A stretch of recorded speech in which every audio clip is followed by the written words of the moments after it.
Assalamualaikum warahmatullahi wabarakatuh. Shalom, Om Swastiastu, Namo Buddhaya, salam kebajikan, salam sejahtera untuk kita semua. Yang terhormat Ibu Dr. Hajadiah Fatma Syoreda MSI, yang saya banggakan teman-teman Prodi Humas Angkatan 2021, serta yang saya cintai teman-teman sekalian yang sedang menonton video ini. Hadirin sekalian, marilah kita panjatkan puji serta syukur kehadirat Tuhan Yang Maha Esa, karena itu kita masih bisa bertemu dalam keadaan sehat walafiat, walaupun secara virtual. Pada kesempatan ini, saya, Tiara Harjuno Putri, akan menyampaikan mengenai pentingnya air. Banyak yang bertanya, bagaimana caranya menghemat air? Tapi, hanya segelintir orang saja yang bertanya kenapa air itu penting. Justru menurut saya, hal yang pertama kali untuk kita ketahui adalah pentingnya air bagi kehidupan kita sehari-hari, ketimbang kita hanya berbicara tentang bagaimana caranya kita menghemat air. Karena kita sudah tahu apa pentingnya air, maka secara otomatis kita juga tahu bagaimana cara menghemat air. Teman-teman yang berbahagia, lalu kenapa air itu penting? Contohnya adalah kita sehari-hari menggunakan air untuk minum. Minum itu sangat penting bagi kesehatan tubuh kita. Dalam sehari, minimal kita harus minum air putih sebanyak 2 liter. Jika kita kurang air minum, akibatnya tubuh akan mengalami dehidrasi dan beresiko terhadap gangguan ginjal. Contoh yang lain, air digunakan untuk memasak, membersihkan tubuh, mencuci piring, atau kebutuhan lainnya. Air juga penting untuk makhluk hidup lainnya, seperti tumbuhan dan hewan. Salah satu manfaat air bagi tumbuhan yaitu untuk melakukan proses fotosintesis. Fotosintesis ini yang nantinya akan menghasilkan oksigen yang sangat dibutuhkan oleh makhluk hidup lainnya untuk bertahan hidup. Kemudian, kenapa air itu penting bagi hewan? Karena hewan juga perlu minum, apalagi hewan yang hidupnya memang di air. Ini yang saya khawatirkan. Kenapa? Mungkin teman-teman banyak yang sudah mengetahui viralnya hewan yang memakan sampah plastik. Faktanya sebuah penelitian yang dilakukan oleh University of Exeter di Inggris mengungkapkan bahwa mereka menemukan mikroplastik pada hampir setiap hewan laut yang terdampar. Mikroplastik yang ditemukan kira-kira ukurannya itu 5 mm. Dari plastik yang ada pada hewan tersebut, 84%-nya merupakan serat sintesis yang berasal dari pakaian atau jaring penangkap ikan. Selain itu, mikroplastik lainnya juga berasal dari kemasan makanan dan minuman. Menurut Brandon Godley, Profesor Ilmu Konservasi dari University of Exeter, studi ini menyoroti tingginya tingkat populasi plastik di laut.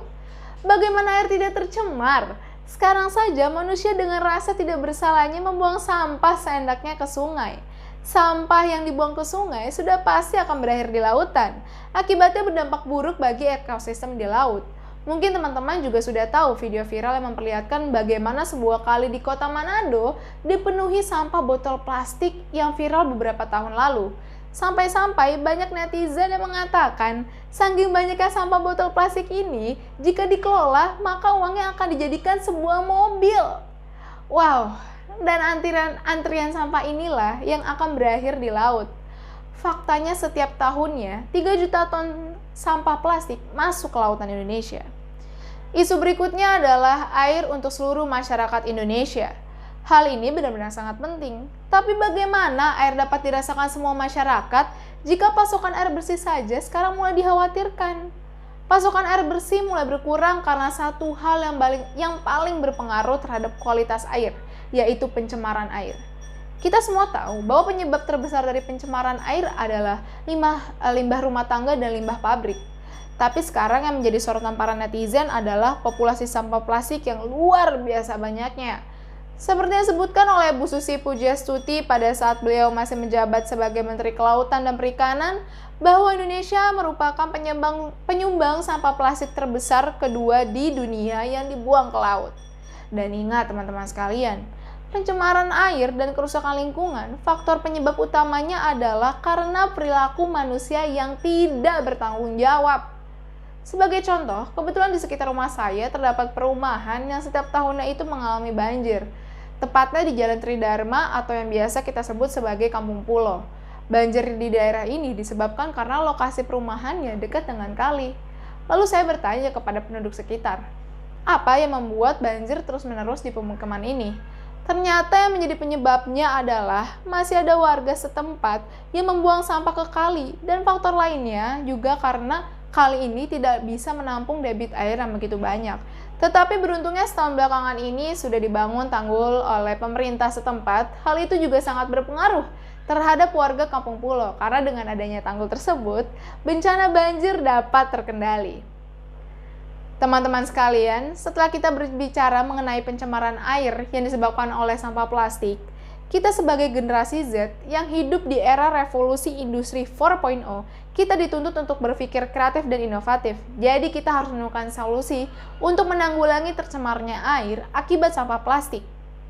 Kita bisa membuat campaign yang beranggotakan anak-anak muda di Indonesia yang bertujuan untuk menyampaikan dan menginfluencer teman-teman semua sekalian dengan cara mensosialisasikan kenapa air itu penting.